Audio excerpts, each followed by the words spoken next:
Penampakan rumah mewah DH, otak pembunuhan Kacab Ban BRI, tetangga baru tahu.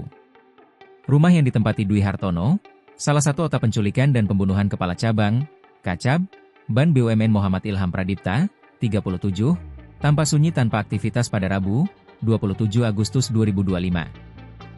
Kediaman tersebut berada di Jalan San Francisco, Blok I1, Nomor 9, Kompleks Perumahan Kota Wisata, Gunung Putri, Bogor. Dari luar, rumah bercat putih itu terlihat berlantai 2 dengan desain modern.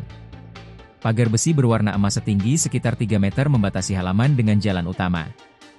Di sisi kanan pagar, tertera nomor rumah Ki-19 dengan plakat berbentuk rumah bertuliskan, Klan Hartono. Sementara, jendela rumah dihiasi tralis bercorak besi hitam dengan ornamen emas berbentuk mahkota. Di bagian garasi, tampak sejumlah barang tersusun, mulai dari ban mobil, sepeda anak-anak, hingga beberapa wadah plastik besar. Meski sepi dari aktivitas, sesekali terdengar suara mesin pompa air dari dalam rumah. Lampu depan rumah juga masih menyala di siang hari, memberi kesan tak berpenghuni. Suasana lingkungan sekitar pun relatif tenang.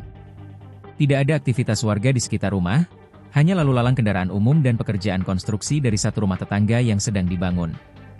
Ridwan, 44, bukan nama sebenarnya, satpam di kawasan klaster San Francisco, mengaku tidak mengenal sosok Dwi Hartono secara pribadi. Rudi, 35, salah satu tetangga kawasan kompleks tersebut mengaku belum pernah melihat sosok Dwi Hartono.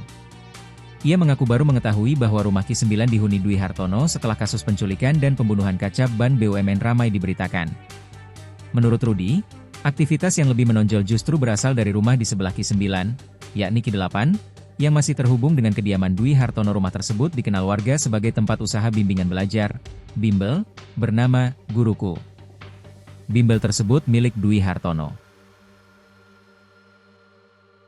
Download Tribun X sekarang, menghadirkan lokal menjadi Indonesia.